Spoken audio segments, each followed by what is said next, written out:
Guyyaa dhaasisa akkamitti manuma keenya keessatti inni baarilee roobbii wantoota qaama keenya fixan kanneen akkamitti ofirraa balleessuu dandeenya. Waan jedhu qabadhee isin dhufeetiin jira.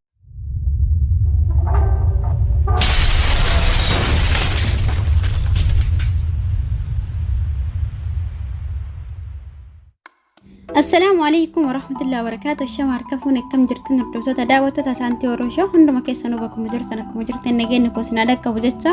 ويا داسة كميتي من مكان كيستني باريلي روبي وانت تكاما كنا فيت أنكني كميت هرا بالله سودان دين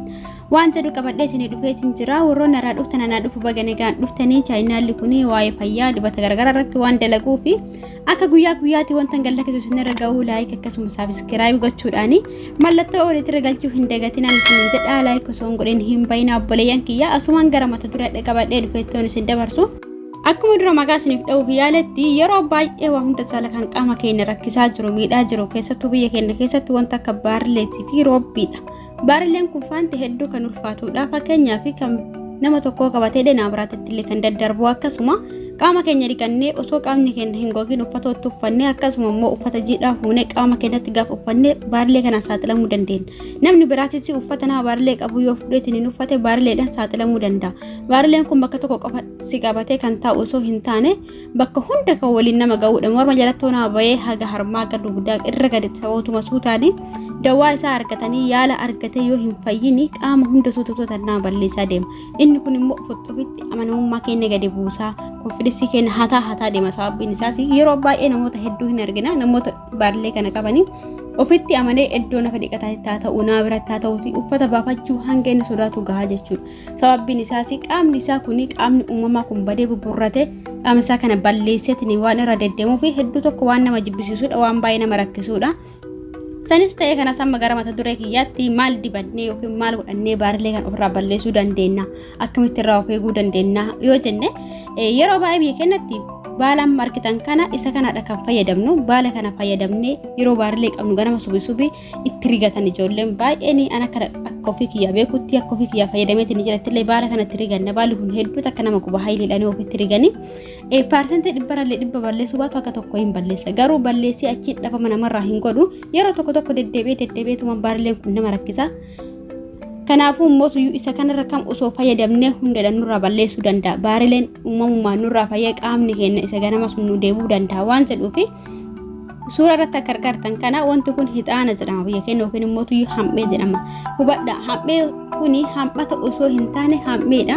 yookiin immoo hixaana biddatti naqanitti aarfatan sanidha. Bakka tokkotti adii akkuma argatan kana qulqulluu ta'etti kan dhufus jira. Bakka tokkotti immoo gurraacha makatee gurdaa ta'etti kan dhufus jira. Inni kuni bakka lamatti qoodan. Isa tokko libaanata dhalaa yookiin immoo hammee dhalaa jedhaniin isa tokko immoo kormaa jedhaniin. Wanti maqaa lamatti godhaniif waan biraa osoo hin taane kan gurraacha firee gurratu kuni hayliin isaa waan jabaatuuf yeroo daakanis yeroo tumanis kanumaa fi inni adii kun immoo xiqqoosii baay'ee laafaa jechuudha. Kanaafuu jara kanneen akkam goone itti fayyadamna fakkeenyaaf biyya keenya keessallee sirri jira kaliin taffaa haadheen gaddallee waa'ee dibata irratti irraa barsiisetiin ture kaliin taffaa fuula keenya madaatiin garagaraatti bahee xaabisii shefiniinaa garagaraa warra qabdan fayyadamaa karaalee hedduun erdeetti dabalaasanii jedheetiin ture. Hardhammoo san hojii osoo hin taane kalii taffaa kanaaf yookiin immoo aappilii kana aappilii kalee fi illee fayyadamaa jedhee irraa barsiisee ture tanaan dura jechuudha. Kalii taffaa kana fiddanii hammee yookiin immoo tuyyuu libaanata kana fa'a arabiitiin libaanata kan jedhamu hixaana kana fiddanii hin daayitan dura erga daayitanii booda kalii taffaa kanatti dabaltanii walitti laayitanii akkuma kireemitiitti dalalaydan irraa jechuudha. Akka kireemitiitti erga dalagamee booda qaama keenya ganama fa'a uffata keenya ofirraa baafnee hunda isaa waliin geettanii sirriitti riidanii yoo roobbii qabaattanillee akkasuma yoo akkuma isin jedhe kana baarilee qabaattanillee qaama hunda waliin geettanii dibattan yeroo bakka mijaataa bakka isin toluu wanta akka biyyaa kanneen keessa kan jiraatan ta'e garuu aduu keessa baatanii aduu keessatti dibattanii xiqqoosii aduu keessa turtan garuu bakka isin mijaane jiraachuu baannaan rakkoo takka hin qabu mana keessatti illee dibattanii galgala yeroo boqonnaa qabdan uffata irraan godhatiin dibattanii xiqqoosii laashii isin irratti ajaluu eddanii uffata irraan godhattu jechuudha. Karaa salphaa ta'eetiin jedheen yeroo gabaabaa keessatti wanta akka baarilee roobbii akkuma isin jedhe karaa harargee kanatti soomamoo maal jedhama wanta jismii kanneen irra nama bayee nama fixu kana fanto waa hunda isaa isinirraa mujukka godhee karaa salphaateedhaan waan balleessuudha jechuudha. Libaananni kun yookiin immoo hammeen kun kana qofaa miti irraalee isin dalageen ture akkuma jedhe dawaa waa baay'eeti dawaa hedduu faayidaa qaba. warroonni fakkeenya fancufni isinitti guddatu isin lolloocu isinis fayyadamaa isin jedheetiin ture akkamitti fayyadamtan warroonni hancufni isinitti baatu tokkoffaa irratti hambee kana hin daayitanii erga daayitanii booda yoo tumtan isin hin tumamu garuu makiinaa keessatti yoo daayitanii ani yeroo baay'ee waan fayyadamuuf tumamu diqqoosii waan lallaafuuf yoo tumameetiin hin jedhellee hin jedha wal qabata waan ta'eef makiinatti daayitanii makiinatti erga daayitanii booda bishaan ho'istanii akkuma shaayiitti maankaa tokkotti godhatanii dhuydanii yoo ammoo sukkaara garuura dabarsuu qabdan hubadhaa hambeen kun hin dhaalleedha akkasuma waan ho'urraa jedhanii inni kun akkuma faayidaas qabu miidhaas qaba miidhaan inni qabu wanti kun waan ho'urraa waan ta'eef yoo isin sukkaara osoo ittiin baay'isin yookiin damma irra dabarsitanii osoo isin ittiin fayyadamin yoo itti kan fayyadamtan ta'e wantoota akka mataa bowwaafachuu fi qaama ho'aasinitti fiduu danda'a kanaafuu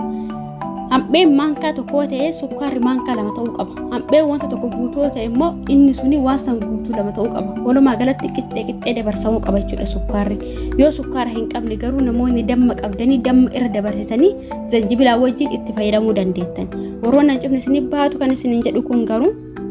akka shaayiitti daffistan hambee maankaa tokkotti gootanii sukkaara garuu maankaa lamatti dabaltanii akkasii walitti daffistanii dhugdanii jechuudha akkasuma immoo afaan keessatti dhengadillee barsiisan ture afaan keessatti sirriitti alashiisan hambee kan yeroo baay'ee yeroo makkamatti tan akkuma maastikaa yookiin immoo hancakkee magaalaa raabtamee nyaatamuu kanatti isa kanallee akkasuma fuutanii fayyadamtanii afaan keessan keessatti alashaatiin hin deemtan hedduu tokko ajaa afaanii waan jedhame sinirraa balleessa dhengadillee ture ajaa afaanii qofa osoo hin taane hancufa isinitti baatuuf illee hedduu tokko isin fayyadaa foolii bareedaa kan ta'e isin afaan keessaa akkasini ba'u isin taasisaa jechuudha kan dhugdanii akkasuma kan dhugdanii waa hedduu faayidaa qaba inshallah bismillah suutan irraa isin hojjedha wanta akka ijaa wanta akka jiru kale waa hedduu waan faayidaa guddaa qabuu fi namoota waa irraanfachuun isinitti baatu karaa kamiidhaan akka itti fayyadamtan akkamitti akka itti fayyadamtanii dawaa kamitti dabaltanii akka isinitti fayyadamtan inshallah bismillah suutan irraa isin dalaga kanuma isinitti fayyadamaan isin jedha fayyaa argadhaa warroonni shifniina qabdanii fuularraallee ta'ee jismiirra shifniina yookiin immoo hasaasiyyaa afaan arabiitiin hasaasiyyaa hadhanatti fakkaate warri hasaasiyyaa qabdanii sirriitti deddeebi'aatii fayyadamaa fayyaa irraa argadhaa fayyaan dhabinaan isin jedha boleeyyan keertu tokko itti fayyadamtan immoo dawaa guddatus miidhaa qabaa xiqqaatus akkasuma waan ta'eef hanga jedhamee maankaa tokko osoo hin dabarsin itti fayyadamaan isin jedha qophiin guyyaadhaa kana fakkaata ture warroonni haaraa dhuftan anaa dhufa akkuma dura baratameetiin jedhe maatii kaawwinitti saabskiraayib gochuudhaan viidiyoo erga laaltanii keessan immoo laayikii tuqxan malee hin bayina akkasuma hiriyoota keessanii kan wanta akkanaa rakkatanii dhibee akkanaa kana qabanii fi sheer gochuudhaan biraan gahaa irraa fayyadamanii fayyaa ittiin haa argataniin isiniin jedha galatooma ulfaadhaa turtii gaarii isin haa ta'u. Assalaamu alaykum warahmatullahi wabarakaatuh.